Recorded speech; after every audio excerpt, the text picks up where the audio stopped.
Good morning, this is Vivian. And good morning, this is Imelda. And the Society News for Friday, September the 21st, 2018.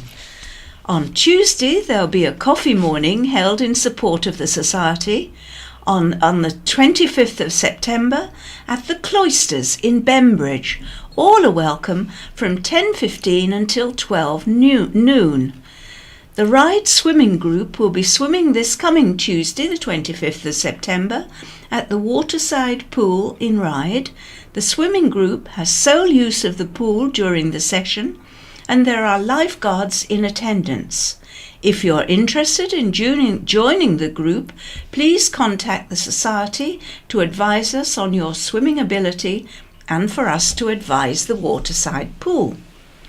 On Wednesday, there's the weekly coffee morning held at Millbrook House on the 26th of September. The coffee mornings are not just for blind and partially sighted people.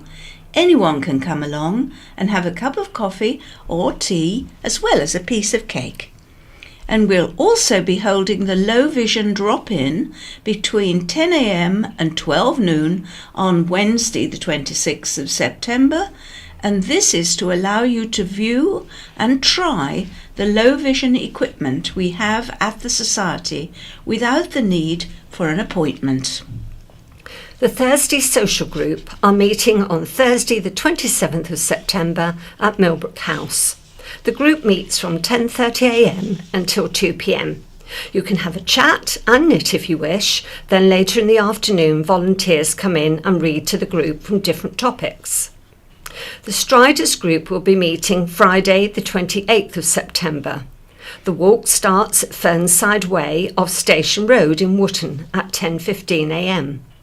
The walk is approximately 4.5 miles and will take just over 2 hours, with a table booked for lunch at the Castle in Ryde for 12:30.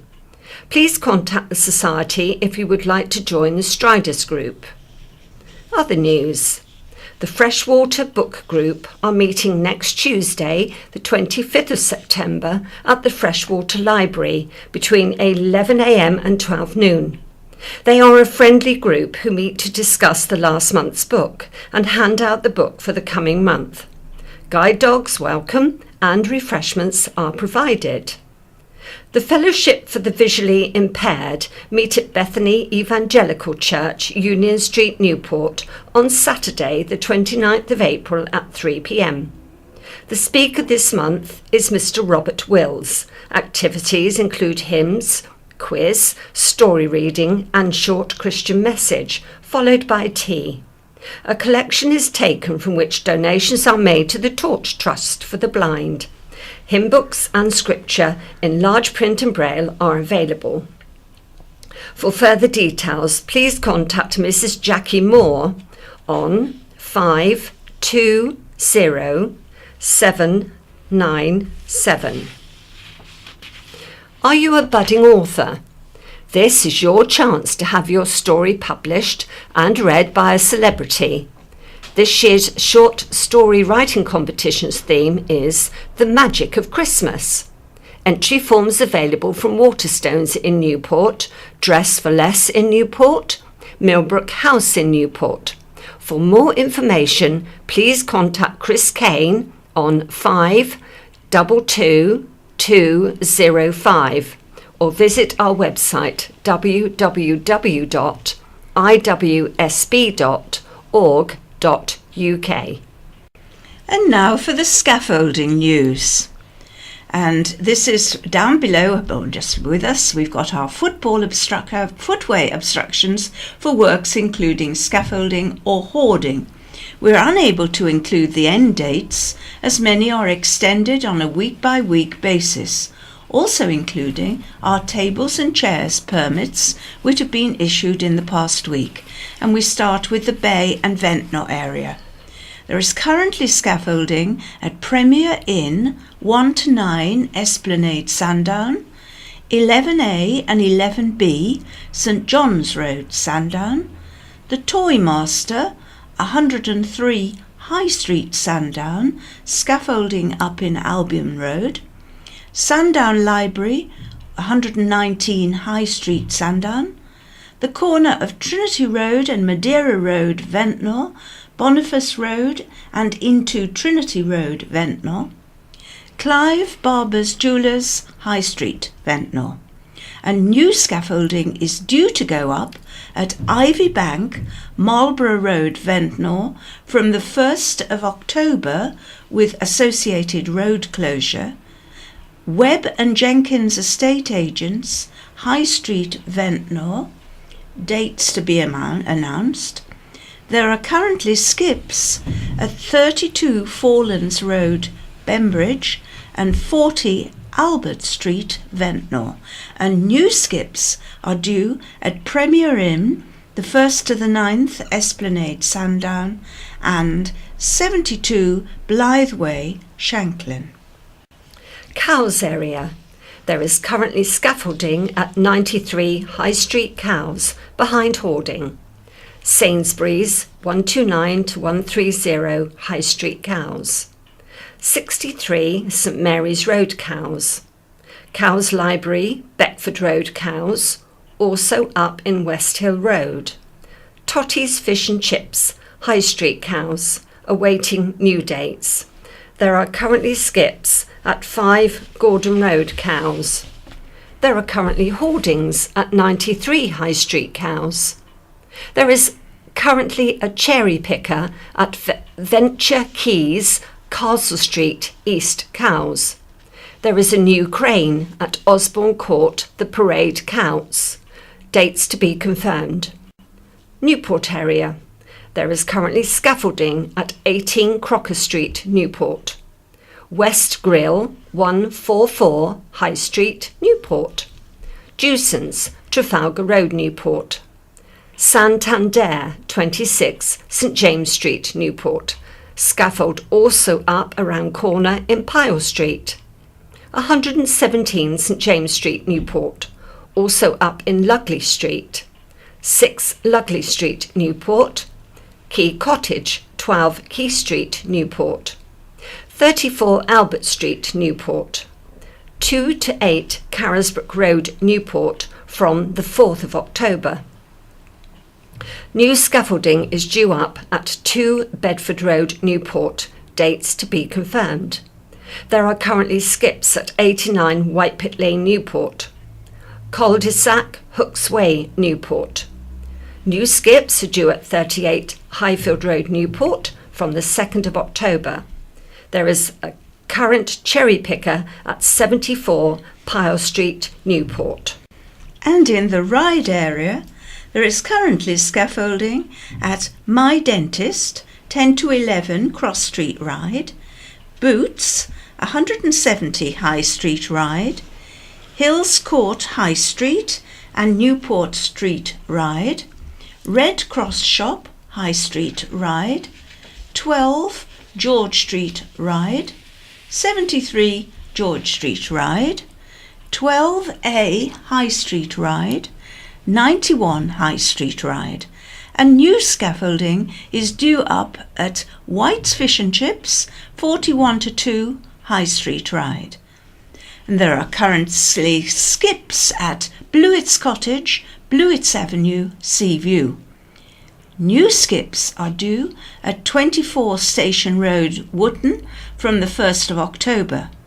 And there is a current cherry picker at 11 Castle Street, Ryde.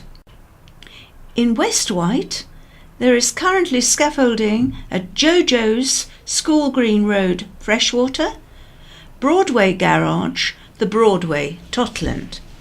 And new scaffolding is due up at Duo, 86 Avenue Road, Freshwater, from the 1st of October. There are currently skips at the Green, Lynch Lane, Calbourne. This week's In Touch. In Touch in this week's episode, shared spaces and fashion. All councils in England and Wales have put stops to new plans for shared spaces where cars, bikes and pedestrians use the same space. But that hasn't extended to Scotland. Some blind people say they are now too frightened to go into town centre. Tom Walker meets campaigners in Kirkintilloch to find out how they navigate the streets when marked crossings and pavement edges have been removed. Fashion.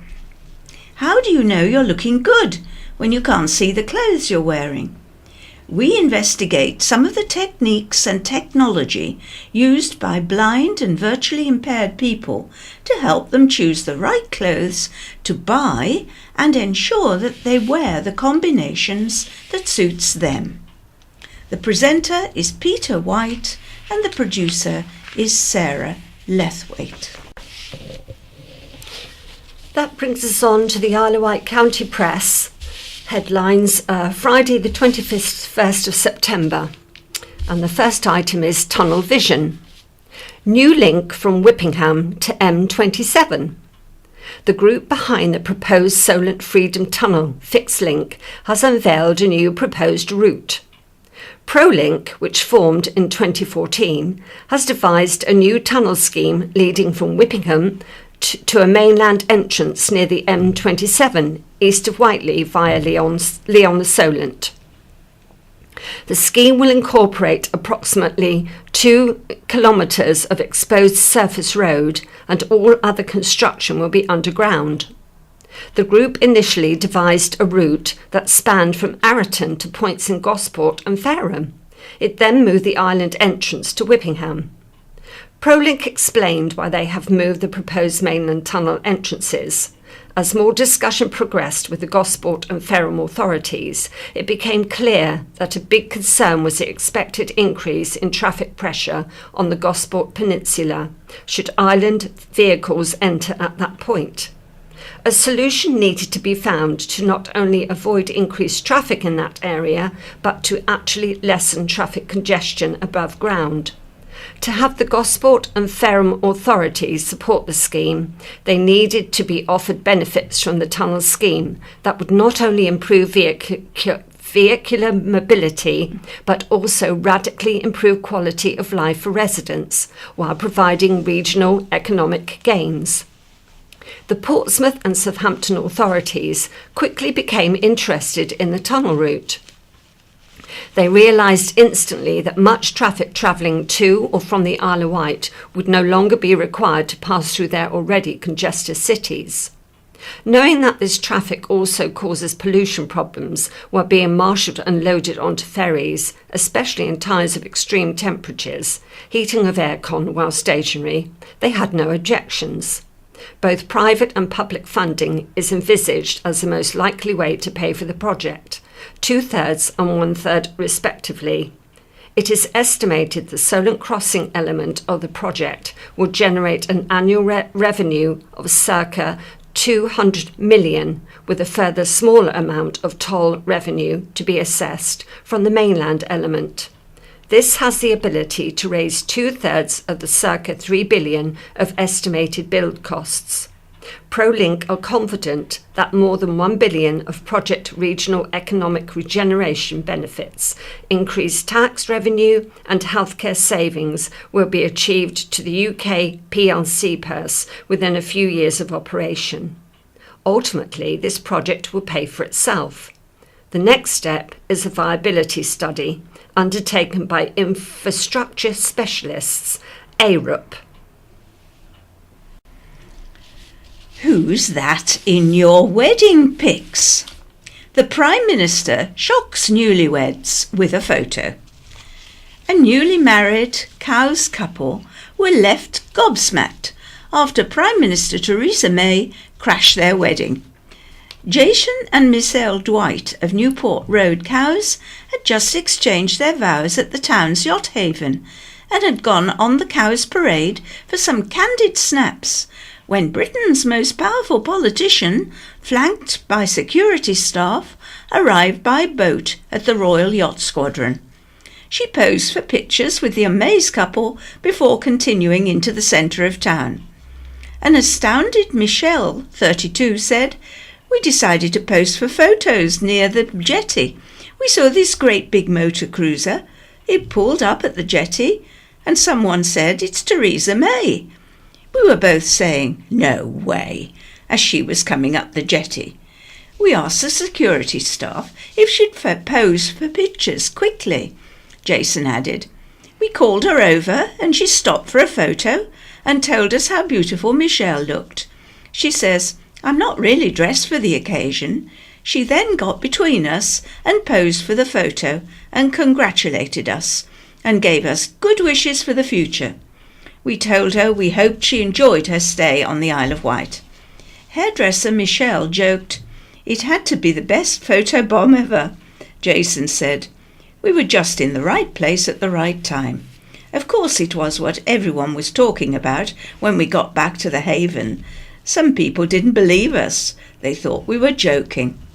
Number 10, Downing Street, confirmed Mrs. May was on a private visit with her husband, Philip. Mountbatten in partnership deal. Island charity Mountbatten has announced it is to lead a new partnership with a mainland hospice. The groundbreaking partnership between Mountbatten and the NHS-run Countess Mountbatten Hospice in Southampton will explore ways Mountbatten can utilise its leadership and support for the mainland hospice to continue developing its services as an independent charity. Islanders can be reassured all the money raised to support Mountbatten on the island will stay here. Mountbatten said the Isle of Wight team's innovation, leadership and experience made it a significant leader in end-of-life care on the national stage. The partnership will see Mountbatten's strategy of wanting to reach more people and work in partnership move forward and ensure services for the Isle of Wight community as they face death, dying and bereavement are secure for the future. The partnership is a result of an invitation from Southampton City Clinical Commissioning Group, CCG, West Hampshire CCG and University Hospital Southampton NHS Foundation Trust, which currently runs the hospice with additional financial support from the Countess Mountbatten Hospice Charity. Mountbatten Chief Executive Nigel Hartley said, "Mountbatten Isle of Wight and Countess Mountbatten Hospice Southampton will continue to run as completely separate charities with a separate set of financial accounts and separate staff and volunteers. No money raised to support Mountbatten will be used to support Countess Mountbatten. Some money from Countess Mountbatten will pay for our leadership expertise and support, which will form a new income stream for Mountbatten Isle of Wight. The essence of the partnership will be based on strategic advice and support from Mountbatten's senior management team."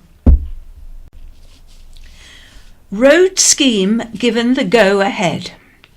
Plans to dramatically reshape the Newport traffic system were approved by the Isle of Wight Council Cabinet. Cabinet members met to discuss the proposals, which would redesign the road network between Asda and Camp Hill. The government-funded scheme was revised following a public consultation earlier this year. The new plans were approved with a unanimous vote. Cabinet Member for Transport and Infrastructure, Councillor Ian Ward, said, "It should be a huge help, and it's not every day the government gives you a huge sum of money to do such things." Council leader Councillor Dave Stewart said money left from the Asda development and the Pan estate would give flexibility to ensure cycle routes were taken into account. Councillor Ward said, "I can confirm the needs of cyclists have been taken into account with the development of this scheme." Hub has lots of advice, all under one roof. A news centre combining information, advice and guidance services will open in Newport later this year. Help services provided by Citizens Advice and Age UK Isle of Wight will move across the road from the current Isle Help Centre in Newport into County Hall. They will combine with the council-run help centre to create a single hub. The council has pledged $214,000 to the project. Councillor Stuart Hutchinson, Cabinet Member for Resources, said, "By welcoming our partner agencies into the new Isle Help in County Hall, islanders will be able to meet a range of experts under one roof. It will make the whole process simpler and provide a better experience in accessing the appropriate advice from the right agency in what can sometimes be challenging individual circumstances. They would like to access information on a range of topics, including housing, benefits, debt and welfare, and this new centre can provide that. This will not only provide a better service, but will result in ongoing savings for the council and its partners. Work to renovate the ground floor of County Hall to create a flexible, confidential and fresh environment is due to start this month. The current County Hall Help Centre is expected to be closed for around 3 weeks while work is carried out to the ground floor of the building. Alternative arrangements will be in place for visitors to seek advice from the current Isle Help office. The new facility is due to open in November. Change to neonatal care on the Isle of Wight. The neonatal unit at St Mary's Hospital, Newport, has been downgraded. Now the unit is a Level 1 Special Care Unit, SCU, which can care for babies who need continuous monitoring on their breathing or heart rate born after 32 weeks. The unit was previously a local neonatal unit, LNU, equipped for babies born after 27 weeks. Any woman with a single pregnancy below 32 weeks and any woman with a multiple pregnancy below 34 weeks will be transferred to the mainland for alternative care. It is estimated approximately 20 women and 10 babies will be affected by the change. There are around 1,100 births a year on the island, and the LNU cared for 98 babies in 2017. Of these, 92 were born after 32 weeks gestation. Babies may be transferred from the island to the mainland to a mainland unit for specialist treatment, but can return to the island as their health improves for ongoing care before discharge home. In a statement, the Isle of Wight National Health Service Trust said the island's neonatal service has a dedicated team of staff. However, it said the very low number of babies being cared for made it difficult to ensure the team gained enough experience of caring for babies who needed short-term intensive care. Last year, the unit looked after 10 babies who needed this kind of care. Dr. Barbara Stuttle, Director of Nursing, Midwifery, Allied Health Professionals and Community Services, said, "We recognise the difficulties presented by travel across the Solent for patients and their families. The number of families affected by this move is small, but we believe this provides the best level of expertise and safe care for babies who require specialist support." Van owners told to leave. Caravan owners at St Helens Holiday Park have been told they must quit the site by December the 31st to pave the way for site improvements. The move repeats controversial plans at Rookley Country Park last year. A letter seen by the county press said owners had less than 4 months to leave the site and find new homes for their static vans. The park's operators, Island View Holidays, part of Aria Resorts, said they were not renewing annual licences as they need to make substantial improvements to the site.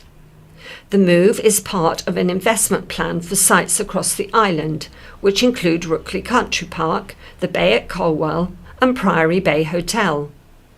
Owners at Rookley Country Park were faced with the same situation 12 months ago, prompting an intervention from the island's MP Bob Seeley, who called for more rights for static caravan owners. Aria Resorts is offering a 20-year lease to owners if they move to Rookley as part of an exchange programme.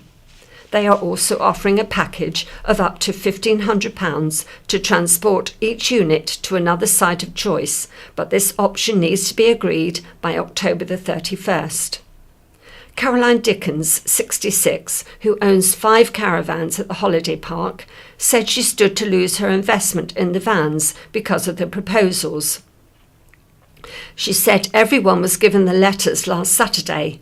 I am surprised, I'm furious. They must have known they were going to do it, but they would not tell us before.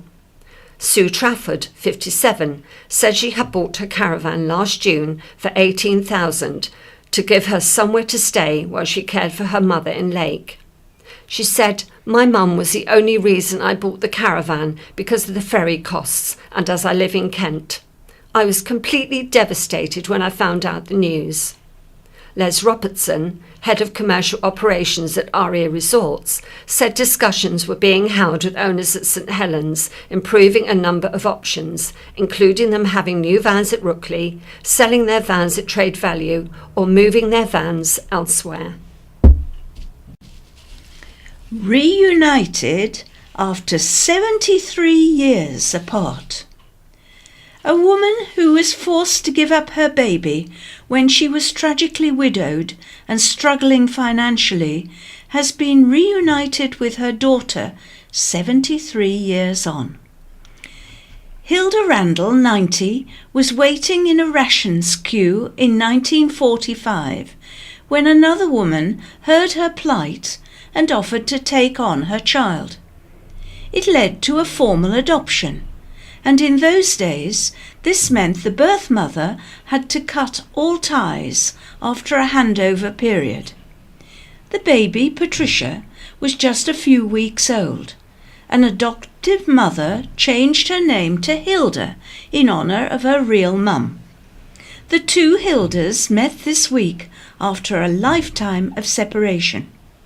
Mrs. Randall had remarried in 1946 to Ian Randall and had a further 15 children, so there was a big family to get to know.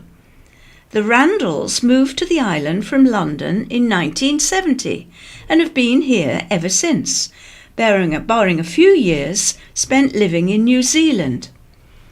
With family now spread across the globe, including some still in New Zealand, it was difficult to track down the long-lost child. But with some perseverance and help from a search agency, they met with success. Hilda was living in Malta and had 3 daughters.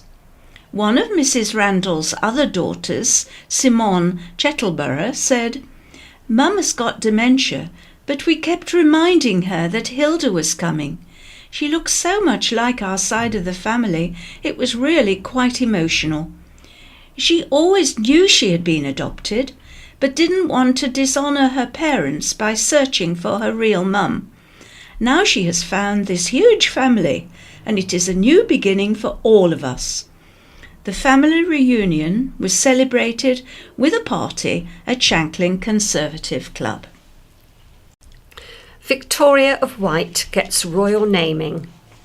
This is the moment Sophie the Countess of Wessex triggered the bottle smash that officially named Whitelink's new flagship vessel, Victoria of Wight. The Countess was met by children from Binstead and Wootton primary schools and members of the Royal Victoria Yacht Club as she arrived at Whitelink's Fishbourne terminal. After the naming, she met the captain of the ship and Whitelink's chief executive, Keith Greenfield, for a tour.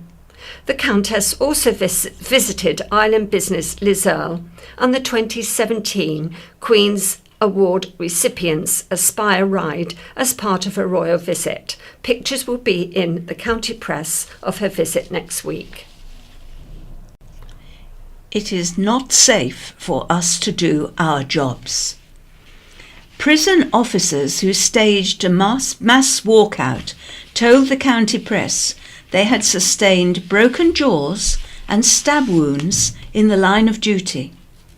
More than 100 HMP Isle of Wight prison officers and staff joined a national protest last Friday, November the 14th, over health and safety failings. They said repeated staff cuts, a result of the Conservative government's public sector austerity drive, had left the prison dangerously understaffed and unsafe. Violent assaults on staff have rocketed as a result, as have the number of prisoners self-harming. Parkhouse Prison Officers Association Chairman Glenn Holmes said, "Over the last 3 years, violent assaults have gone up by 100%.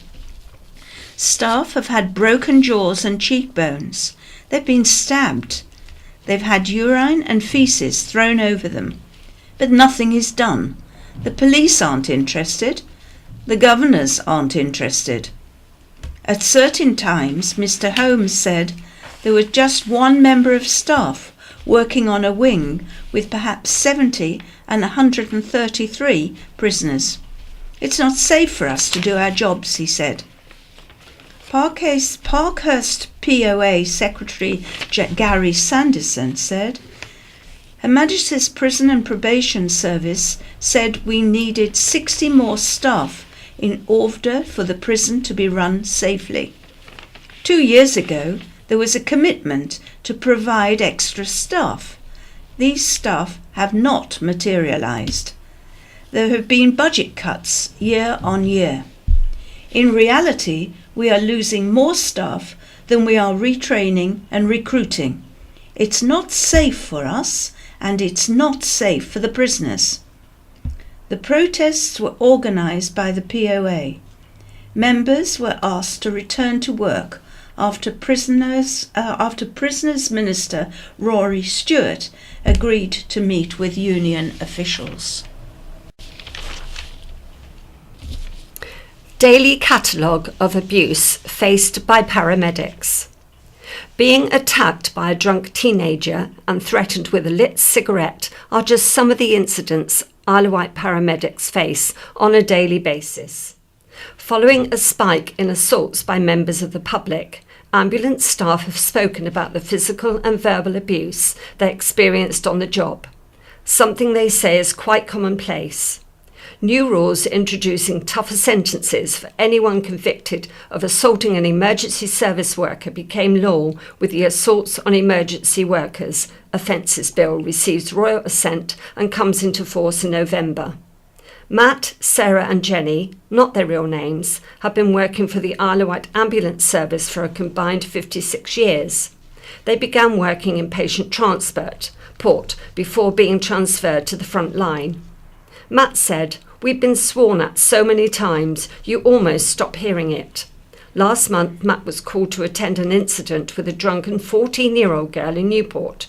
He said by the time they had reached the end of the dual carriageway, the teenager had climbed up and out of her seat and begun to throw punches at him. He said, "When we arrived at A&E, I had to call for a female member of staff to assist me getting her out of the ambulance. She fell out of the vehicle." All ambulances are equipped with 360-degree CCTV inside, with colour and sound, and outside just images. When a patient begins to get aggressive, staff can press a button to begin storing the footage, in part to protect them from any potential lawsuits. When the ambulance hub receives a call, they often get the bare minimum information, and a call can quickly turn dangerous once they arrive on the scene. Sarah once responded to a suspected elderly lady with breathing difficulties. She said, "Sometimes you just get a gut feeling when you go to a job and you know something is wrong." When she opened the door, instead of an elderly lady, she saw a young man with a backpack crouched, hidden out of sight. I said, "Someone will be with you soon," and immediately slammed the door shut and had to drive down the road. It was obviously a case of someone with complex mental health issues, but it really shocked me, she said. Sarah said the hardest part was when a patient suddenly turned and became aggressive without warning. In one incident, after taking a woman to A&E, she tried to reclaim the gas and air canister from them. She went berserk in the cubicle. She had backed me into a corner, and my colleague had to use his special training to restrain her. I was really scared, she said. The patients had been completely fine in the ambulance, chatting about family and friends, but Sarah realised afterwards she was addicted to pain relief.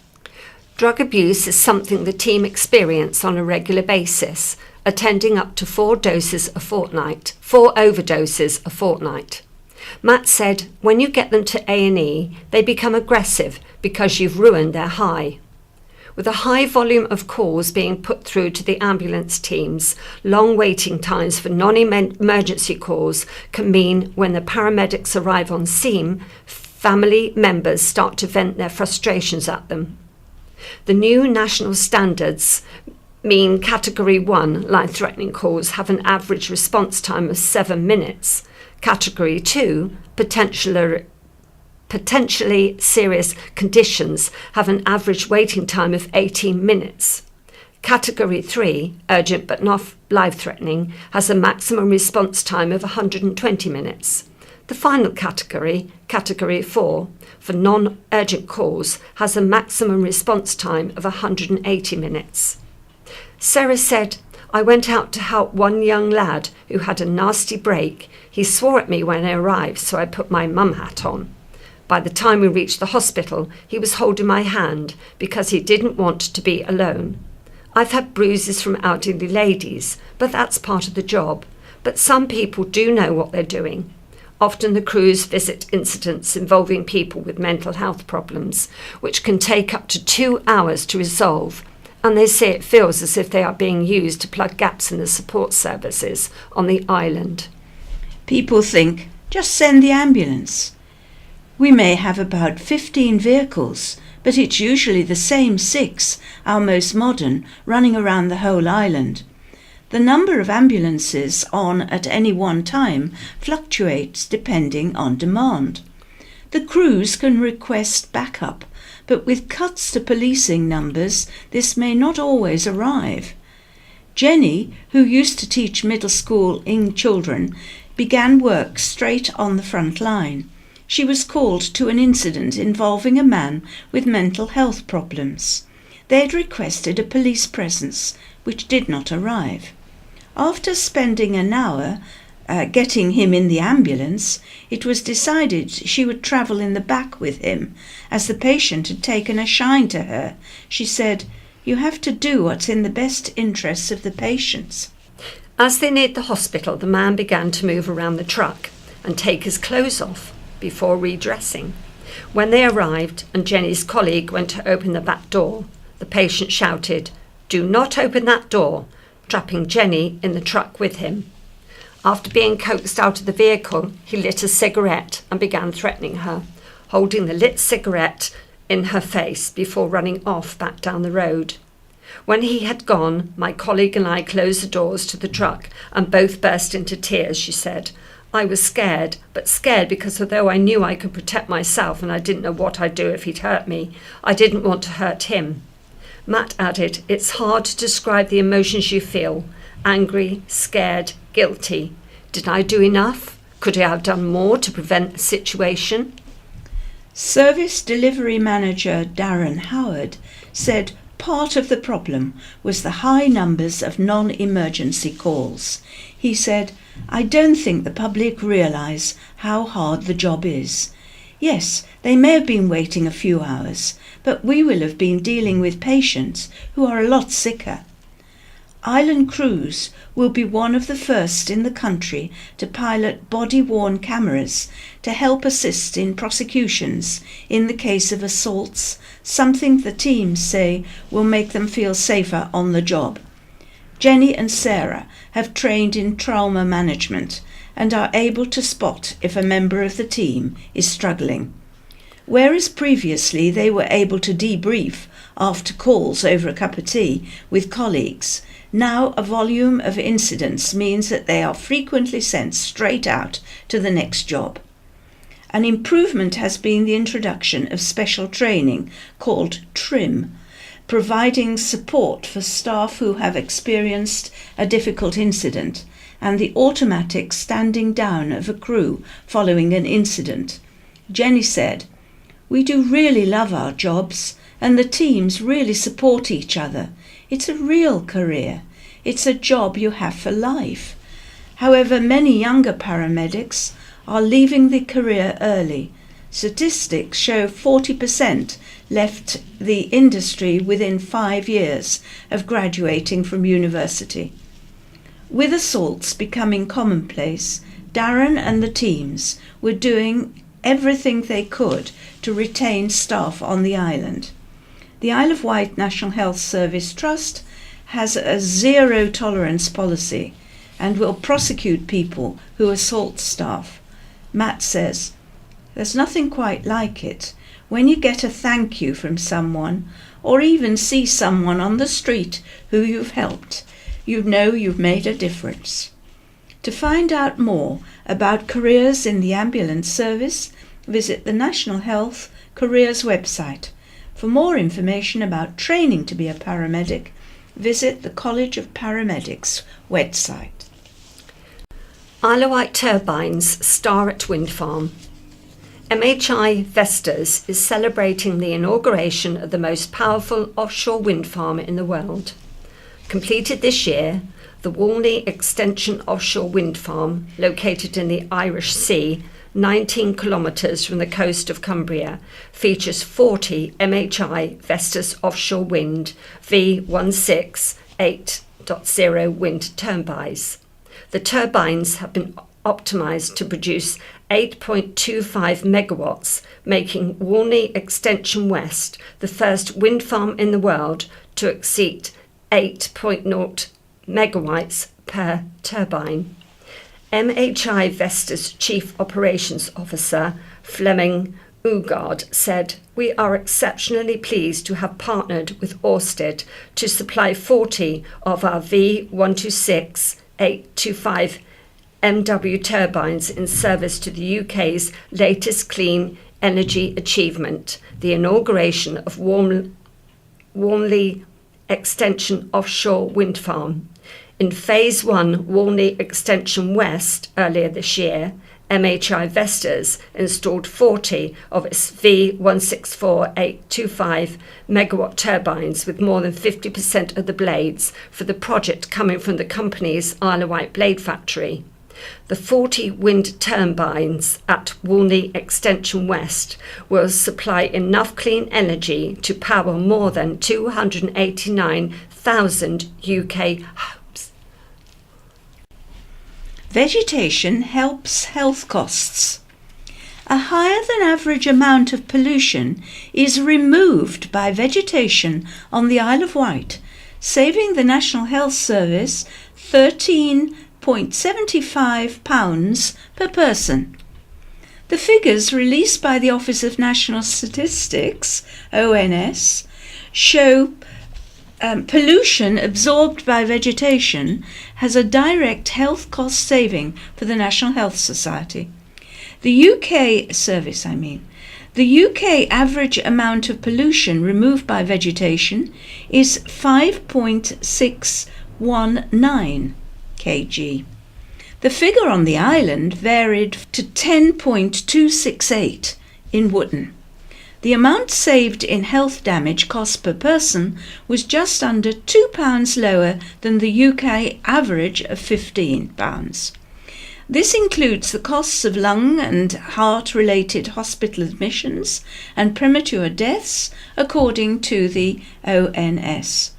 Parliamentary candidate for the Isle of Wight Green Party, Vix Lothian, said, "Urban areas see the greater National Health Service benefits because that's where the illnesses caused by air pollution are, and the greater population density.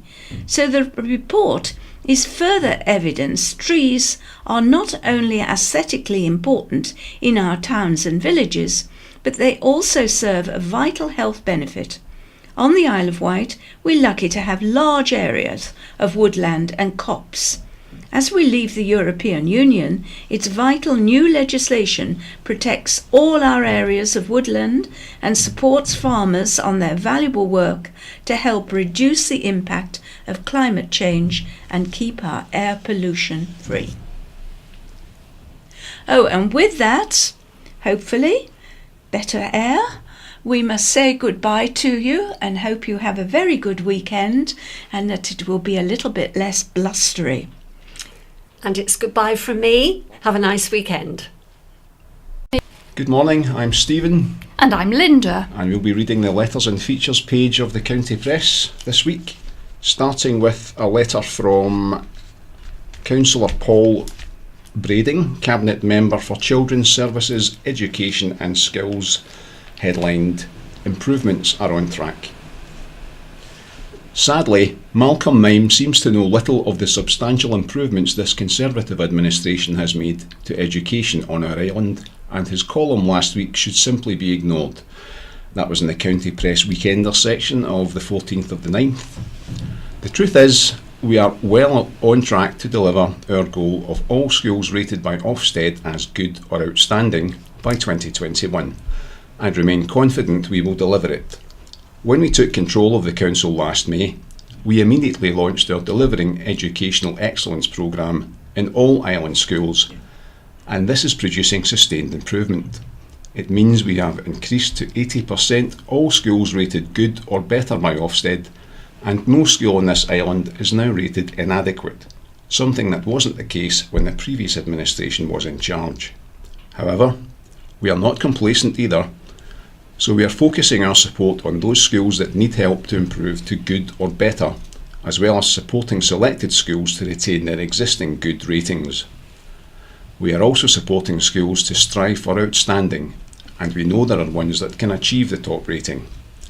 Alongside our progress with Ofsted ratings, we have seen substantial improvements in results at GCSE and A-level this year, something the misinformed Malcolm Mime omitted to mention, probably because it shows without a shadow of a doubt our strategy is working.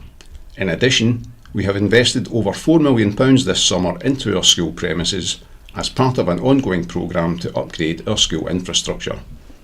Make no mistake, parents, carers and students on the whole island can have confidence they will receive the excellent education they deserve. We remain totally committed to delivering our education goals and are on track to do so. And an editor's note that a letter from Bob Seeley MP made the same points. And now from Nikki and Pete Muspratt of Seaview. There is a horrible virus mainly in the Seaview area attacking dogs of all sizes. We have just lost our beloved little West Highland Terrier, who was fit and healthy and only 8 years old. She fell ill on a Monday and sadly died on the Saturday. The vets did everything possible to save her, but to no avail. There have been numerous cases of dogs being infected, some of which have been fatal. We all believe the virus came from visitors to the area who bring their dogs on holiday and make no attempt to clear up after their dogs have fouled the pavements. We also feel, and the vets agree with us, that visitors and their dogs should not be allowed on the island without a certificate to show their vaccinations are up to date. This is enforced when going to Europe and should be the same when visiting the island. We need people to write to their MP and the Isle of Wight Council to make their feelings known and hopefully enforce a law so all animals are vaccinated before visiting the island, as we would hate to have this happen again. Now a letter headlined "Put Fire Service Review in the Bin", and the correspondent's name and address has been supplied but withheld. The events of this summer have certainly highlighted the position of the Isle of Wight Fire Service. It appears there is cross-party and senior management agreement that there is a desperate shortage of retained firefighters across the island, with availability issues occurring on a daily basis.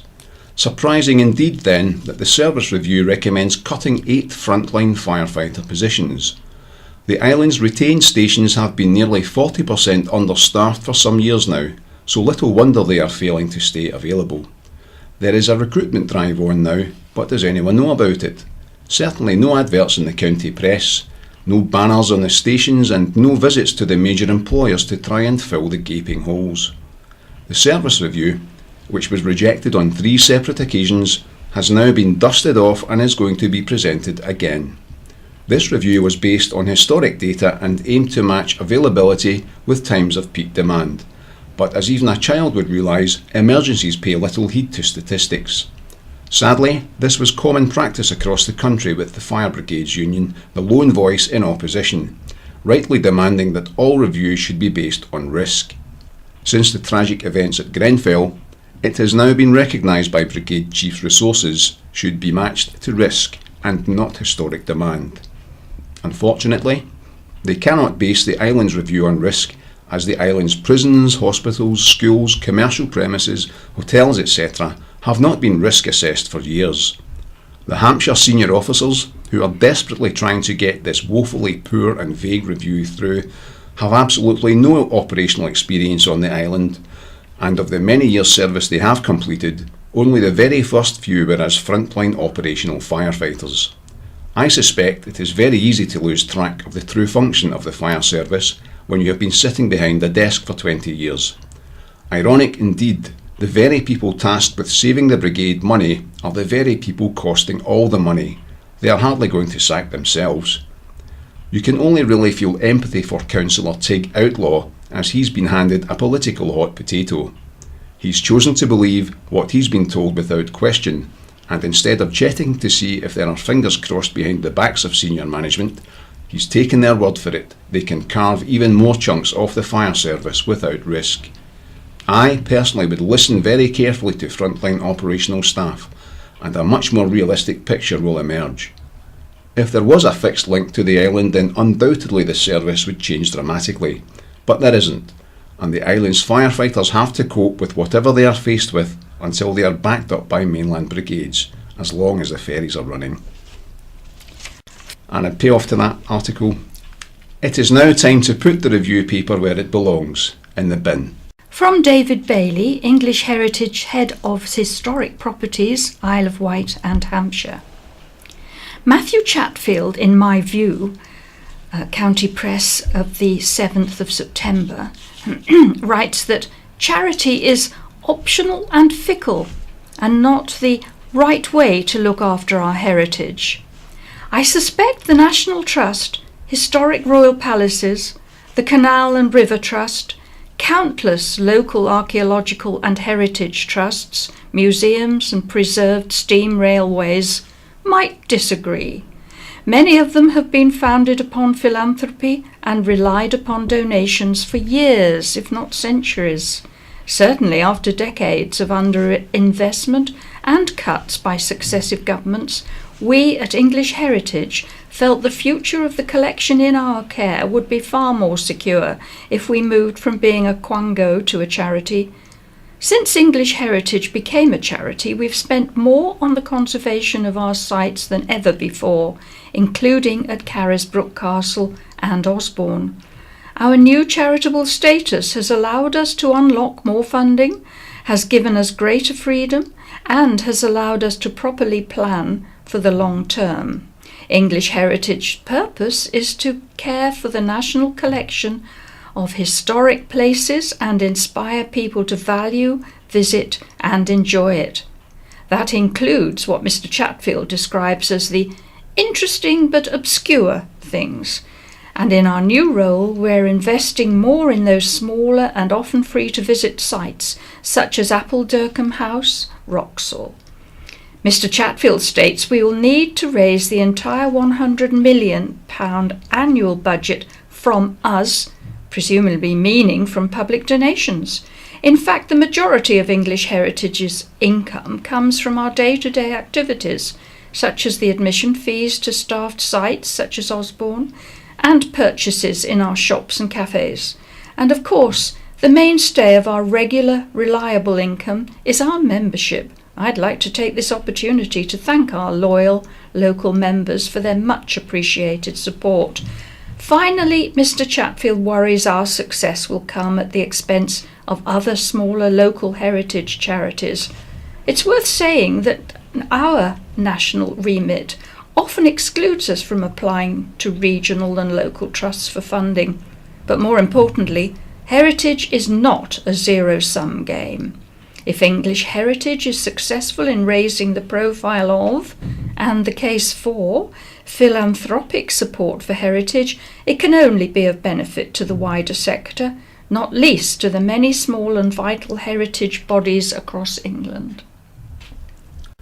And now a letter from H.F. Mawby of Newport, headlined Medina Bridge. I have seen some sense at last. What I mean by this is letters suggesting we have a bridge over the Medina. Having to drive to Ryde a couple of times a week, I am amazed by all the traffic coming into Newport when I drive along, usually at 7:30am to 8:30am. The traffic is held up anywhere from Harwood's garage all the way into Newport. A bridge, I'm sure, would improve this. Let's forget having a bridge or underpass to the mainland. You could turn off at the East Cowes Road and rejoin somewhere over the bridge at Stag Lane or Arctic Road in Cowes. Forget about the floating bridge. Keep it going if wanted by holiday makers who would really enjoy it, but I am sure that nobody would miss the floating bridge anyway. Island already at bursting point, writes Mr. M. Wight of Newport. When I talk to my friends on island issues, the majority are always complaining they cannot get doctor's appointments, there are cancellations at the hospital, no dentists, the traffic which is near on gridlocked and not only at rush hour, and the cremation of loved ones, which is taking up to 3 weeks. But then you read in the county press and can see for yourself when driving round the island, the construction of new builds and new estates is high, which are being approved by the Isle of Wight Council. Don't the Isle of Wight councillors realise that more houses means more people, more traffic, more waste and more deaths? The infrastructure now cannot cope. It's at bursting point, yet all the council is doing is adding to a chronic problem. We need more councillors the like of Jeff Manners, who had the guts to stand up for what he believed in the council chamber. He was not everybody's cup of tea, but he was not a puppet. All I say to the Isle of Wight Council is to stop the volume of new builds until we have infrastructure in place to cater for a higher population, and if it means falling out with government, so be it, but this has got to stop. And now a letter from Sharon Merrick of Sandown, headlined Tory Clique at Sandown. In response to Councillor Merriweather's letter of the County Press of the 14th of the 9th, I feel she demonstrates how little she understands the good people of Sandown, who attend meetings not as an undemocratic sustained campaign, but to seek answers to the real fiasco, the ineptitude of the majority of Sandown Town councillors. Hours of video evidence of past meetings is proof residents and councillors who are not part of the Tory clique are shown little respect and are undemocratically treated. I personally have been shouted at when speaking to an item on the agenda. Standing orders are incorrectly and inconsistently used, no regard is given to the code of conduct, and the government guidelines on how to be a good councillor are totally ignored. Councillor Merriweather has on several occasions referred to how experienced she is, so I find it unbelievable she does not have the skills or knowledge to chair a meeting properly. There was no need to close that meeting, and continues with her friends to make huge mistakes, i.e. failing to register for VAT, failing to seek advice regarding safety issues of installing a skate park, and preventing the formation of a town plan, all of which have impacted detrimentally on people who live and work in Sandown. So Sandown South residents, you have the opportunity to vote in October for a councillor to fill the vacancy left by Eric Lawson. You won't get a poll card, but hopefully the 4 candidates will ensure you receive flyers informing you of when and where to vote. Also, I urge all Sandown residents and ratepayers to attend the inaugural meeting of Sandown Residents and Ratepayers Association on Friday at Sandown Methodist Church, York Way at 7 p.m. I assure you, you will be warmly welcomed and treated with respect. And in spite of Sandown Town Council, Sandown is a great place to live. Also from Sandown, Colin Midmore writes, Councillor Merriweather stated that she would address town council issues through the proper channels, not via social media, in the letters in the county press of the 14th of September. The proper channels are through town council meetings, but there has been no properly convened full town council meeting since July the 16th, and furthermore, the one scheduled for September the 17th was cancelled, apparently due to insufficient agenda items. I can list many suitable agenda items, namely an update on VAT registration refund, commencement of a town plan, which was due this month, the debacle of the junior skate park, and the outstanding lease to Heritage GB relating to Sandham grounds, etc., etc. Sandown Town Council is not addressing issues at all and is displaying a siege mentality with no wish to engage with its electorate in any way. It rejects social media as a platform to engage and seems indignant the community are discussing local projects and issues which the council itself is ignoring. Perhaps this avoidance tactic is unsurprising, considering the number of financial disasters it is currently mismanaging. And now a letter from Mr Stuart Challoner of Bembridge, headlined "Stop Building." Mr Summers Cox is spot on with his Milton Keynes by the Sea jibe and County Press letters of the 7th of the 9th. But alas, I think it may already be too late to save so many green fields from their final cop of bricks and mortar, or even worse, giant sheds. But there is some hope if finally islanders were just prepared for once to put their collective heads up over the parapet, take part in the latest sham consultation, and, where they ask for comments, write in that phrase, "No more building be considered on the island." That would have to end up in the public domain as a majority opinion, and could just both ruffle a few feathers and certainly make the nested interests in massive further developments think twice. The truth is, we only have ourselves to blame for letting this despoiling take place for all these years. And now we go to looking back. And starting with 100 years ago, the 21st of September 1918.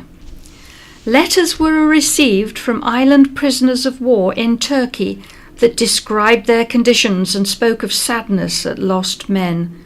Sergeant H. Porter of Newport, who was in Angora, wrote, "We had a very severe winter but are having a good weather now. I am very sorry to tell you that we have lost a lot of our men since we left Kut." Also, the Isle of Wight branch of the Farmers' Union protested against the Board of Agriculture's new measures regarding grain inspection. A representative did not consult the branch when visiting the island regarding farmers' wages or quality of employment. The board appointed Vice Admiral de Horsey, a man with no practical knowledge of grain, as grain inspector. This caused outrage. And 75 years ago, on September the 18th, 1943, a body was found about 40 foot below the high water mark at Bembridge. George H. Hayward was walking on the cliffs above Howe Chine when he spotted the body of a middle-aged man. The clothing description matched that of a man who had been reported missing from his home in Dorset.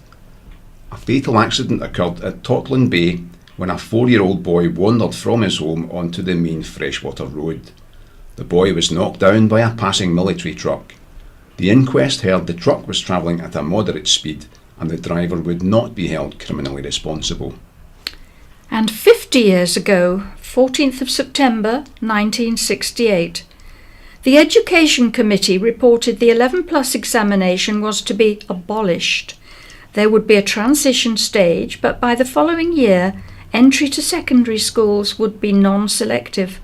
After this, 3 types of school were set to come into being: primary, middle and high.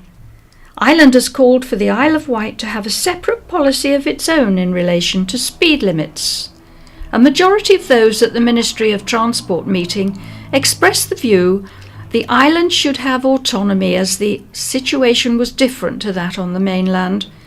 The proposal for a general 50 mph limit on the Isle of Wight met with objections.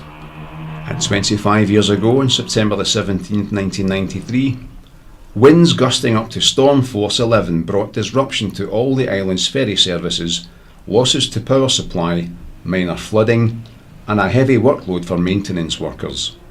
2 gusts of at least 58 knots were reported. One passenger on board a Wight Link ferry suffered injury when she fell from her seat during a rough crossing. Falling trees damaged parked cars, while flooding was reported in Ryde, Newport and Sandown areas.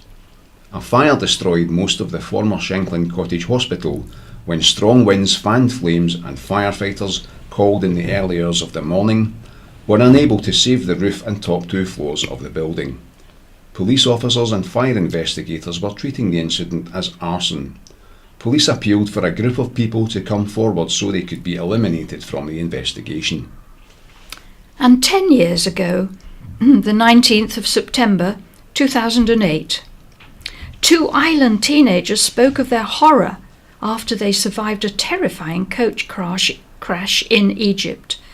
The crash, which claimed the lives of 12 people, occurred when the coach collided head-on with a lorry on the popular Sharm el-Sheikh to Cairo road. Holly Cameron and Jamie Franklin had to clamber to safety through the coach.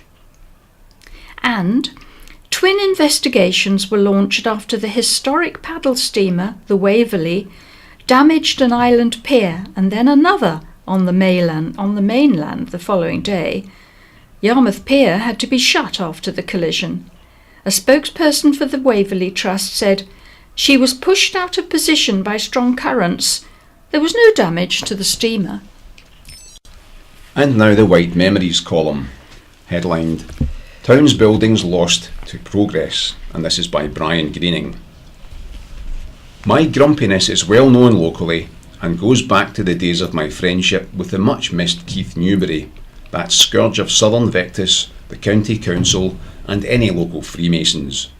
The reason for his dislike of the latter apparently stems from the fact that he was bitten by one while still in his pram.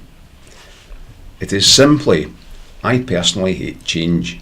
For example, I dislike going into a supermarket to find the counter where I always purchase my slices of brawn is now selling cat and dog food, or where I normally found the toilet rolls is now selling white spirit, paint scrapers and sandpaper.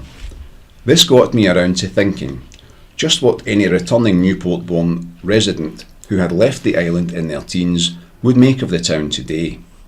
It is doubtful they would be naive enough to believe nothing would have changed in the intervening years, but just how much would they miss of their childhood days? Certainly they would miss the trains and the disappearance of the railway station and that great metal bridge at the bottom of our high street.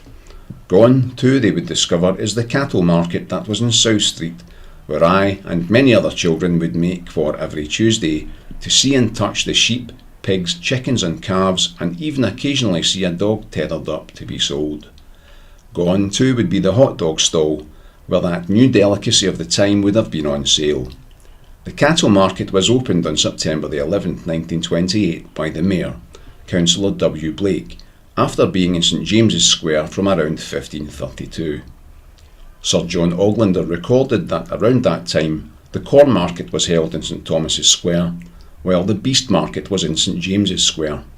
He claimed neither was paved until 1654 when, with the proceeds of the sale from the goods of a suicide victim, the former was paved, using the sum of £24, 3 shillings and 2 pence that was raised.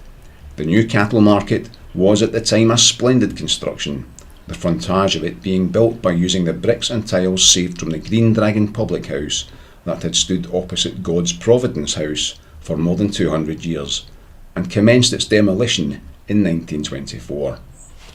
It seems inconceivable to imagine Church Lytton and Town Lane were once no wider than the width of a single horse and cart.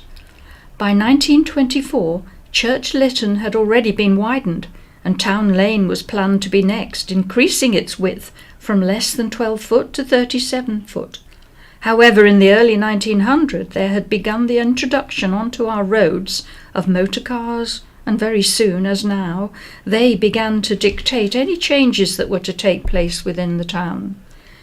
With Church Lytton and Town Lane widened, the next target for demolition would be God's Providence House. In 1924, God's Providence House was tenanted by a Mr. Wells, selling all forms of crockery. Then in 1927 there was a letter printed in the county press from a member of the Hobart family, who at the time lived at Standon House.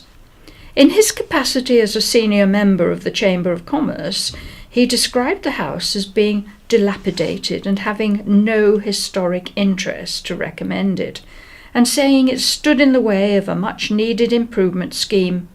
No doubt he had a car. A year earlier, the council had talked of purchasing the property to use as a museum, or possibly a mayor's house. Indeed, when the new market in South Street was opened in 1928, the mayor even then commented the recent change the new cattle market had made to the town was progress, and went on to say, antiquity was all very well, but it must give way to modern demands, and he wished that God's Providence House had been removed. Then, riding to the rescue, came two local eminent architects in the form of Percy Stone and John Curtis Millgate.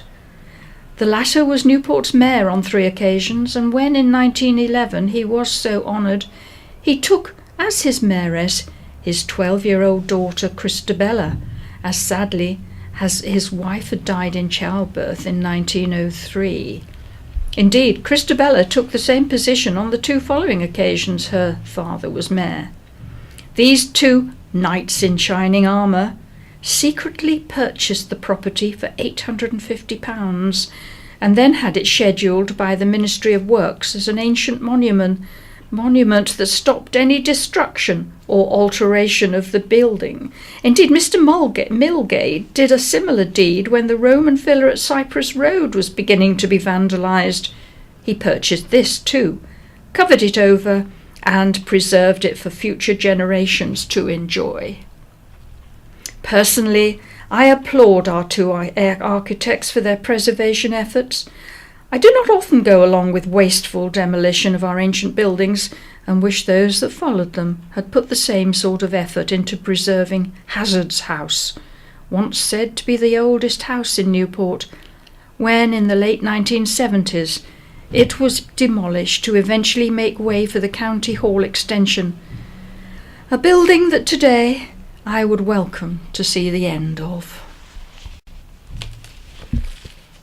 And now the My View column, first of which is by Catherine James, and it's headlined, Dearly Beloved, Eyes Down, Let Us Play. It was revealed last week more than half the people in this country couldn't give a fig leaf about religion.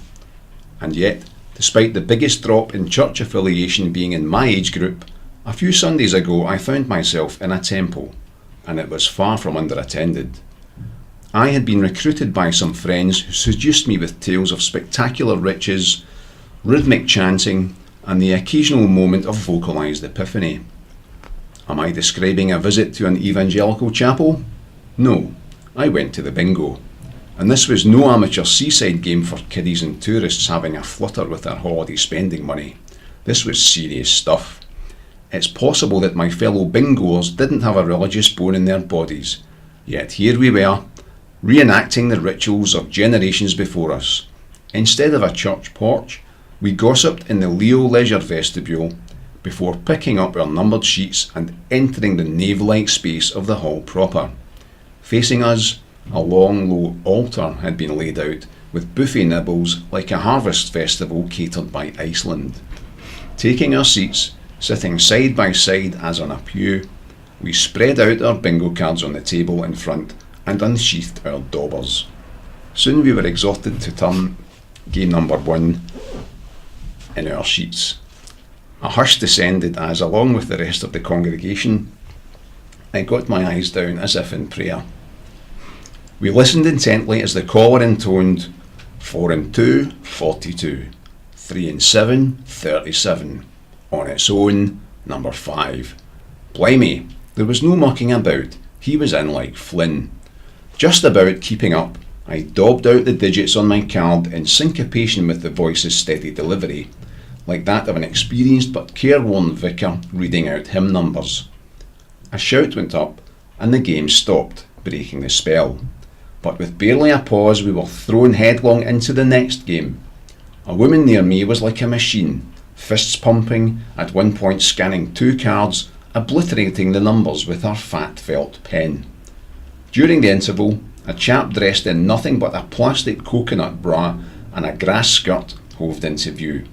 My religious analogy may have faltered at this point, but soon we were back on track as one of his colleagues came around with the communion alcohol, a free tot of rum-rich pina colada delivered not in a blessed silver goblet, but a tall tube with a crown, not of thorns, but plastic palm leaves, and a straw through which to suckle the cocktail. Alas, I won nothing, but I left uplifted. Formal worship may be on the wane, but take heart. People have found an alternative church in which to commune on Sundays, a safe space where they can meet friends, be soothed by a form of liturgical incantation, and have the chance of winning the evening's syndicated eye-watering prize of £21,000. And all for a £5. I'm converted. And now what's on? A 10th anniversary concert in memory of Gordon Rice, who worked for Wight Link for more than 30 years, is being held at Freshwater Memorial Hall on Saturday, October the 6th from 7:30 p.m. The concert, with tickets costing £10, features All Washed Up and is raising money for the Motor Neuron Association.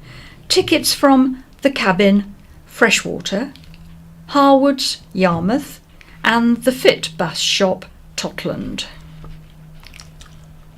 And Ventnor Winter Gardens is taking part in Macmillan's biggest coffee morning.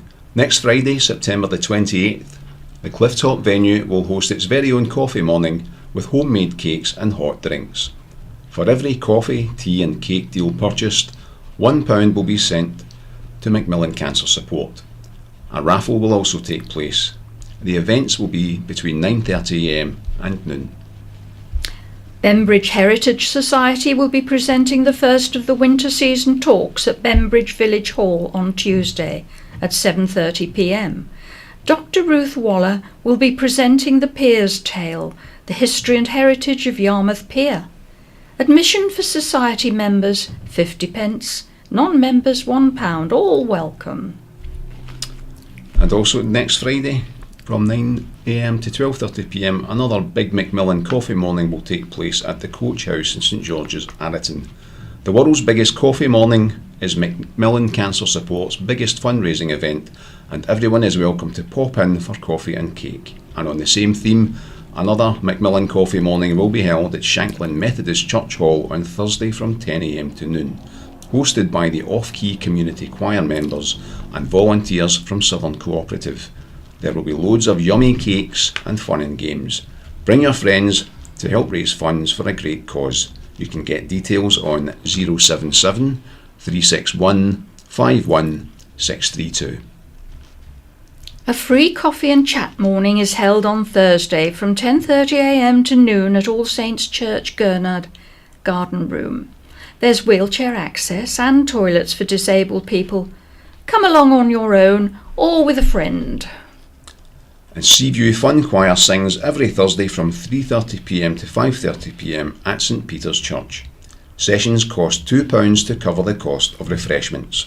For information, contact Wendy on Isle of Wight 716120 or on 07413 028 326. Thursday bazaars take place every week at Bembridge Village Hall from 9am until noon with homemade jams, cakes, knitwear and other crafts on offer.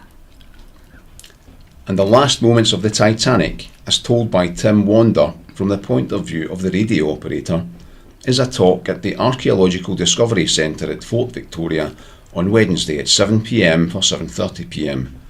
Price is £5, bookings required, and you can book on Isle of Wight 761214. The Ventnor and District Local History Society will meet next Friday, September the 28th at 7:30pm in the Masonic Hall, Grove Road.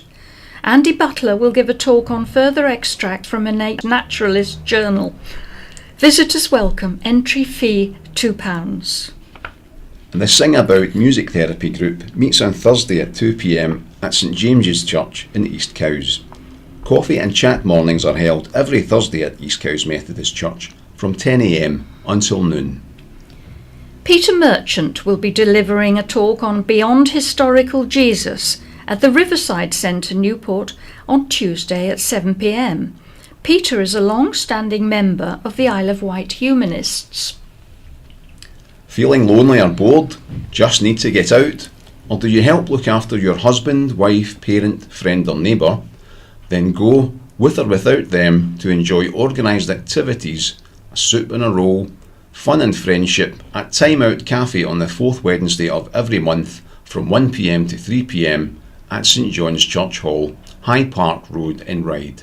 Next meeting is on Wednesday, and you can call Isle of Wight 617 174 for more details. Rainbow White Singers meet on Wednesday at All Saints Church Hall in Ryde from 1:30 p.m. to 3:30 p.m. The sessions are informal and there are no auditions. The weekly fee is £3, which includes refreshments. For more information, call Musical Director Ada Coleman on 868 546.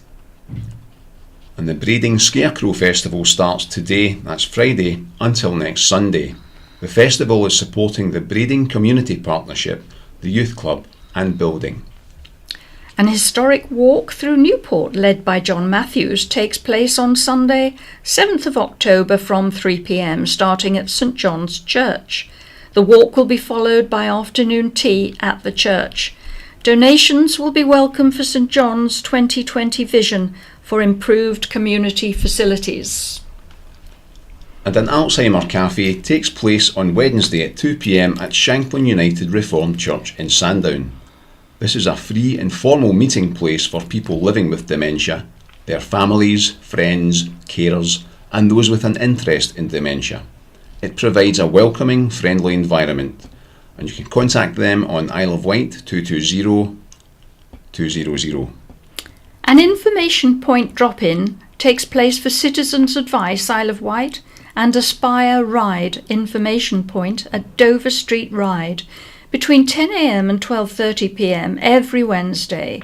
During the drop-in, advisors will help you decide the way forward, which may include making a further appointment, either face-to-face or over the phone, open to all members of the community.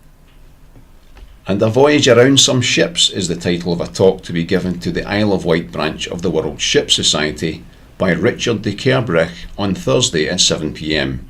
The talk will take place at the Riverside Centre on the quay in Newport.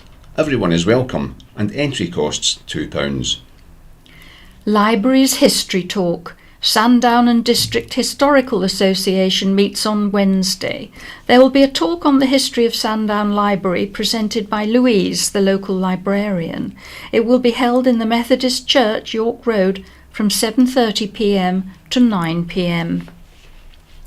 And the Food Bank Blues is coming to Key Arts. A charity blues concert will be held at the Newport venue next Friday, September the 28th, featuring The Improbable, The Rug Band, Red Squirrel and Cajun Days.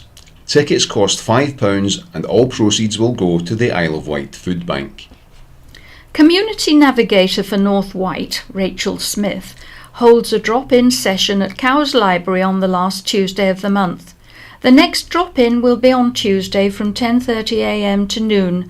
This is for people aged 50 plus to find out about social activities in Cowes, Gurnard and Northwood, and for those interested in lending a helping hand to individuals or community group activities.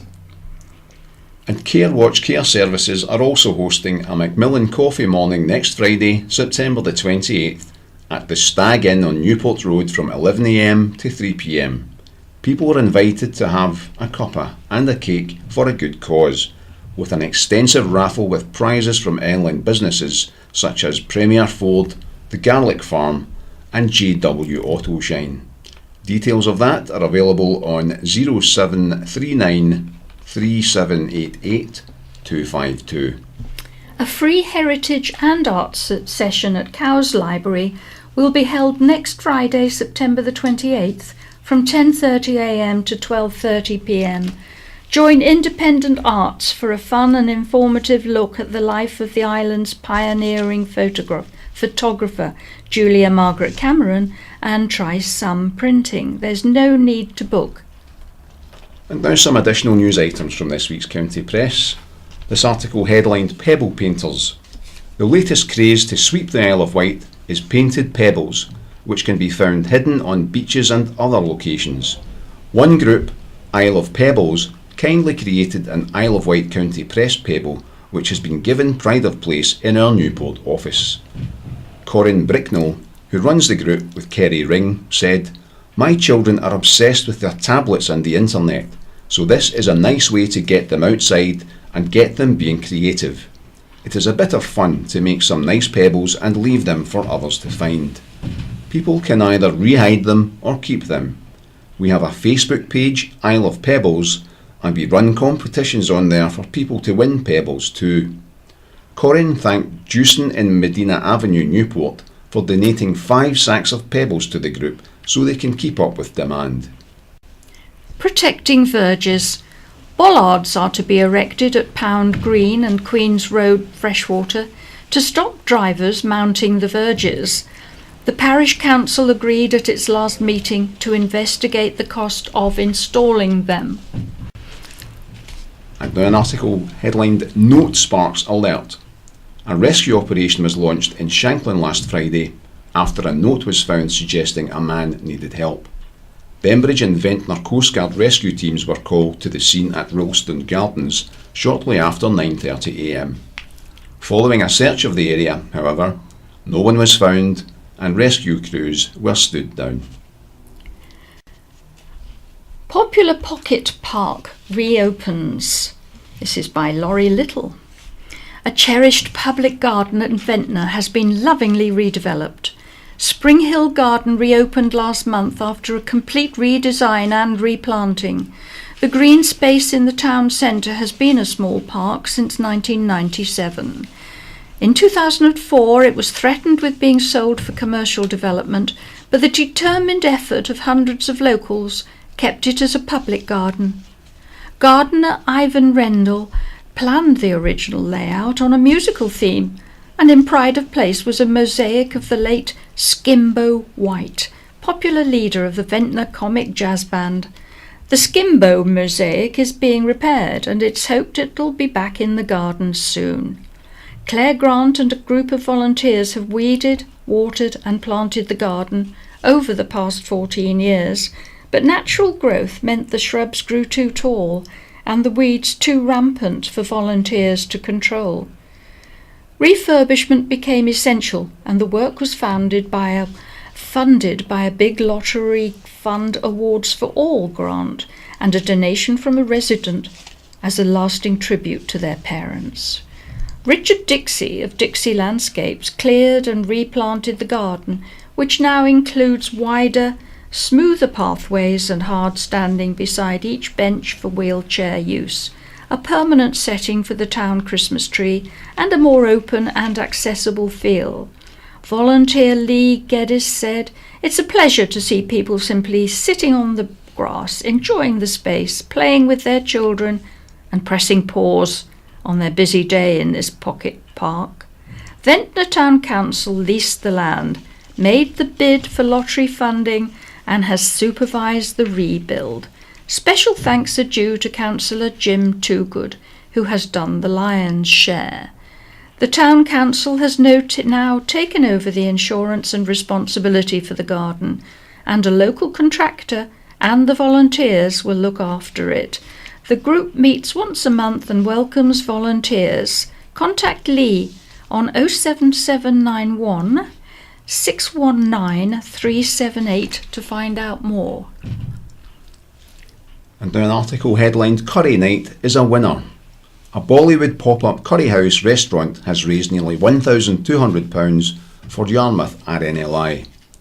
Members of 4 families in Omini Road, Yarmouth put on the night for friends with a menu which included chicken korma, beef madras and vegetable curry. 12 children from the Feldman, Taylor, Price Jones and McInnes families helped to prepare and serve the food. Organiser Gabby Feldman said, "It's the second year we've done this fundraiser and it was another huge success. The children were brilliant with the preparations and they did all the serving. We even had a takeaway counter. We had a Bollywood theme to the event by decorating the house, wearing garlands and having Bollywood music in the background. It made for an authentic Indian evening. We made around 165 portions of curry and just asked for donations for the lifeboat." RNLI fundraising chairman Debbie Cotton said, "What a fantastic group of families they are. They did a similar event for us last year and all of us at the RNLI Yarmouth station are deeply grateful for their support." And that's all from us for today, and we wish you a very happy weekend. Goodbye. This is the BBC.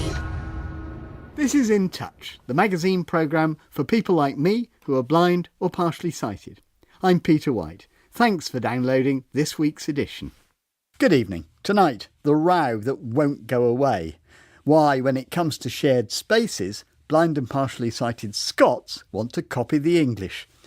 And do I look all right in this? Ways of making sure that your outfit matches your aspirations. But first, a couple of months ago, the Department for Transport announced that it was urging local authorities to freeze shared space projects which were in the planning stage. Now, these are schemes which relax the rules around traffic management, replacing crossings controlled by lights with the right for pedestrians to cross anywhere, lowering or removing curbs, and allowing both cars and cyclists to share the space with pedestrians. The idea is to put more of the responsibility onto people to drive, walk and cycle considerately, and such shared spaces have become increasingly numerous. But right from the start, visually impaired people's organisations have opposed them vigorously, describing them as dangerous and frightening, and this announcement of a moratorium was hailed as a major breakthrough. But it didn't extend to Scotland, and there the row goes on. The National Federation of Blind People in Scotland is calling on the Scottish Government to copy England and call a halt to shared space projects.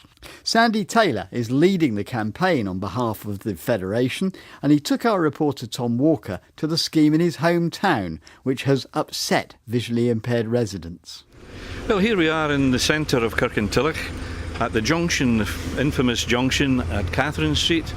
To my right is Catherine Street, to my left is Kerr Street, and we've got Cowgate running north to south.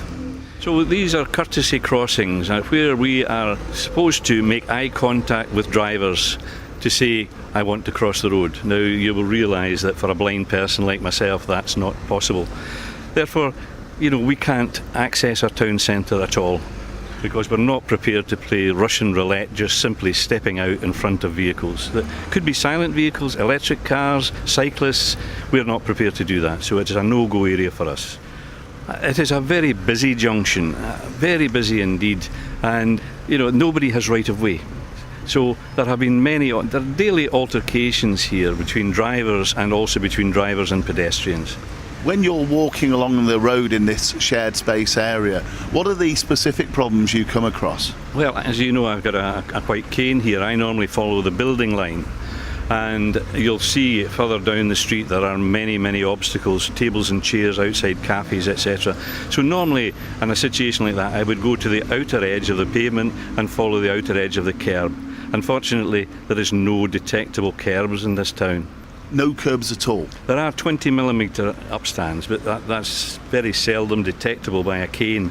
And also guide dogs rely on kerbs. They are trained to stop at kerbs. Now they are totally confused by this shared space system.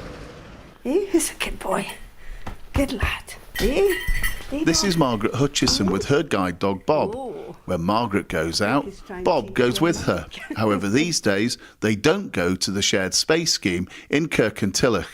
It's too difficult for me. I used to walk absolutely everywhere. Now I find I'm having to take taxis from A to B because I don't feel safe at these courtesy crossings.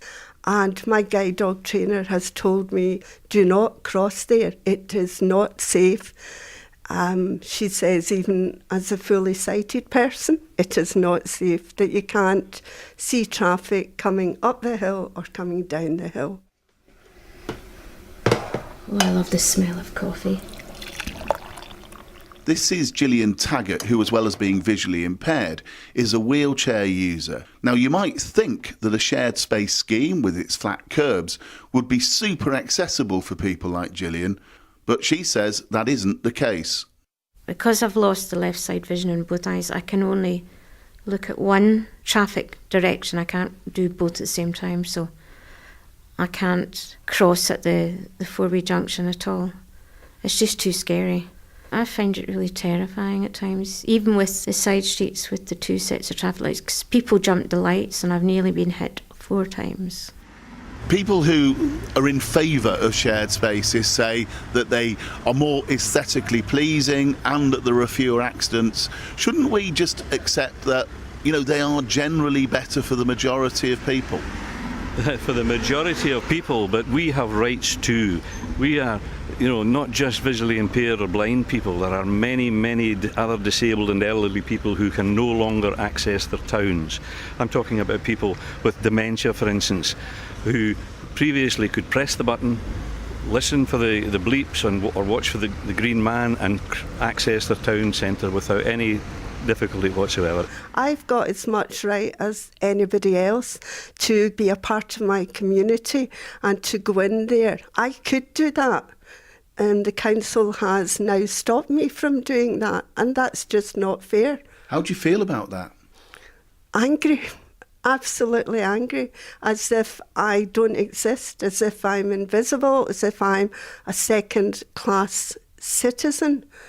Just because I'm unfortunate enough to have lost my sight, why should I be excluded from my local community? So what would you like the Scottish Government to do now? I would like them to do exactly what they have done in England and call a halt to these stupid, crazy schemes that exclude hundreds, if not thousands of people from their towns. Stop this madness now. How likely do you think it is in reality that they'll call a pause to this? They must do it. We live in a democracy. We are being discriminated against, and this is against the law. So we want these schemes scrapped immediately. We want curbs back. We want control crossings back. Sandy Taylor ending Tom Walker's report. Well, we did seek an interview with Transport Scotland. They turned us down, but in a statement they said, "We are looking again at national guidance in this area to consider changes that further support inclusive design and are collaborating with key groups, including organisations representing visually impaired people." East Dunbartonshire Council, which is where the Kirkintilloch scheme is, also didn't want to go on air, but they told us there are 2 controlled pedestrian crossing signals and, following consultation, another one will be created. Now, looking smart, and not just smart, but the way you want to look, can be a bit of a challenge for us. 2 problems, really. Buying the right clothes in the first place, and then being sure you're wearing a matching outfit when you are getting ready to face the world in the morning. The latest solution to matching comes from a master's student at Heriot-Watt University in Edinburgh. Anna Quinu has just designed some clothes aimed specifically at making patterns and colours more accessible to blind and partially sighted people. To make sure she was getting it right, she took the results of her new tactile tartan creations along to a research group of visually impaired people for their comments. We eavesdropped. I've got all the clothes that I did with my collection. If you guys want to have a feel or have a feel, Yep. I'll just start passing them down. What I've done is created an accessible collection of clothing. It all has Philippa buttons on it for colour recognition and easy wear drawstrings. Philippa is a coding system which basically is colour recognition through shape. Yeah, there's another button on the other end of the drawstring. There's two. Oh, So right. one of them's the button for orange, and then the other one is a rectangle with two grooves, which I think means grey. Right. So people can tell what colour the garments are by feeling at wooden button, which is a shape which will communicate the colour of the garment. So a rectangle is red, a triangle is yellow. Now, what colour would that be? That one is navy, so it's the circle is blue, and then hopefully you'll be able to feel the three lines on it. And those mean it's dark. Isn't that brilliant? I'm Sue Marshall. I'm a volunteer Braille teacher for RNIB here in Edinburgh, and I'm now totally blind, but I used to see a bit. So how much do you care about the clothes you wear? A lot. People who can see, you don't want them to think, well, there's that poor old blind soul, she can't look after herself. It's pretty basic, I think, really. Apart from the fact I like to look nice, so I suppose that goes for your pride. I'm fairly lucky in that I'm quite outgoing, so I can quite happily go into a shop, wave my white stick and say, come and help me, which they do, and I can always tell if something fits me or if it feels nice or if it hangs nicely, but colour's my big challenge, because I used to see colours were very important to me. And I think I can still remember what they look like. I wouldn't want to go out with two things that looked horrendous together. I use little colour buttons which already exist, like a green for triangle. Yeah. You just sew them on. I also have little metal labels which have Braille on them, like PPL for purple, but then you have to be able to use Braille. And there's also colour detectors you can buy that you can put on clothes which will tell you what they are. And of course there are apps now as well. But you know, an app, you've got to have your phone with you, you've got to put it on, so your idea of buttons is much better, quite honestly. Other things, like I created really big large pockets. The jacket in particular can fit a folded up cane. All the pockets in the collection can fit a magnifier as well, you know, one of the digital magnifiers, as well as like an iPhone. I love the pockets. Do you like the pockets? Yeah. Yeah, they're smashing. And I put my phone. Mostly I like to have somebody come with me. I do a lot of online shopping too, and I listen to the description of things on the computer. That makes me a little more independent, because it can be difficult pinning my husband down to describe things to me. He's not a great one for going clothes shopping. But with fashions changing so rapidly these days and the amount of choice now available on the market, this is only one very specific solution. The charity Look UK supports younger visually impaired people, and it's turned its attention to helping them feel confident about choosing the clothes that fit the image they want to portray. They recently ran an event in conjunction with John Lewis, using their stylist to give advice, and they intend to cast their net much wider than just one retailer. Ellen Williams, who ran the event, is herself in her early 20s. I lost a lot of my sight when I was a teenager, and one of the things I found really challenging was that I couldn't judge my own appearance anymore. I just found it a really frustrating process, and sometimes shopping with sighted friends can be really isolating, you know, that you can go with a group and people will be, oh, look at this looks really nice, and you're kind of lagging at the back thinking, well, I don't really know what you're talking about. Like, did it put you off going? Yeah, it put me off going and put me off shopping for a really long time. So who do you trust? I've got a younger sister who's 2 years younger than me, and my mum, and a couple of trusted friends. They know me and they know the things I like to wear and the kind of things that I'm comfortable in. There have been times when I've been shopping with mum and sister, and their personal preferences are very different.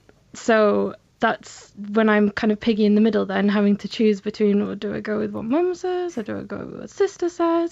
If I want to get something for work and look a bit more professional, I might go with mum's opinion, whereas if I want to get something for a party or something, I'll take my sister. And what about when you actually want to know how it looks on you? Who do you trust then? And have you had any disasters? I think what's most tricky is buying things online.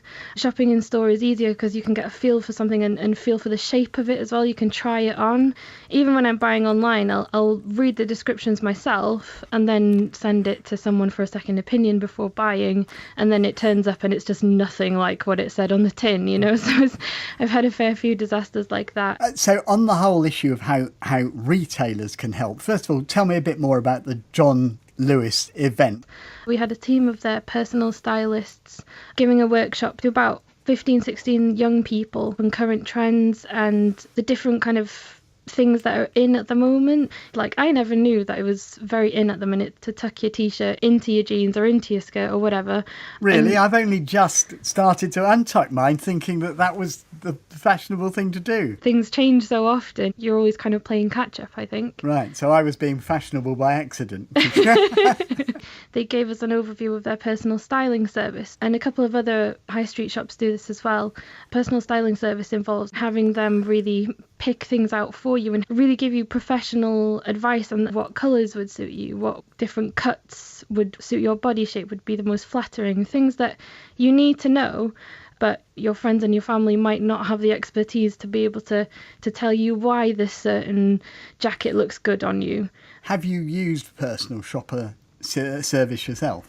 I did a few years ago. So I actually used Debenhams to get a prom dress, and I found it really helpful. The appointment was completely free and there was no obligation to buy anything either. Having someone there that was really impartial and that you can trust in that way, she gave me some advice about what kind of styles would suit me that I still remember now. On the issue of colours, you can distinguish light from dark. Yeah. And I think you were able to see. So I just wonder what information you need about colours that which would actually be of use to you to make a decision for yourself.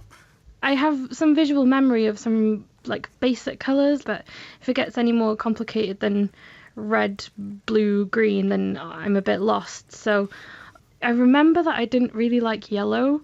So I'll always steer away from anything yellow. It can be quite complicated because when I had that level of vision to be able to see colour, it was very bad to clash. So for me, things like pink and red are a big no-no, whereas now apparently it's really in fashion to wear pink and red. And this is where it's so difficult, isn't it? Because things change so quickly now. Exactly. Yeah. So you have to have advice kind of all the time, really. Yeah, and sometimes it feels really uncomfortable, you know, to go against something that you've always kind of taken for granted. And I wondered if you got any surprises from visually impaired people themselves, the things they do, the techniques they use, the way they decide things. I mean, I've had it when people have asked, why do you bother, why do you care so much about clothes and beauty and stuff like that if you can't see it, you know, you can't see yourself, what's the point?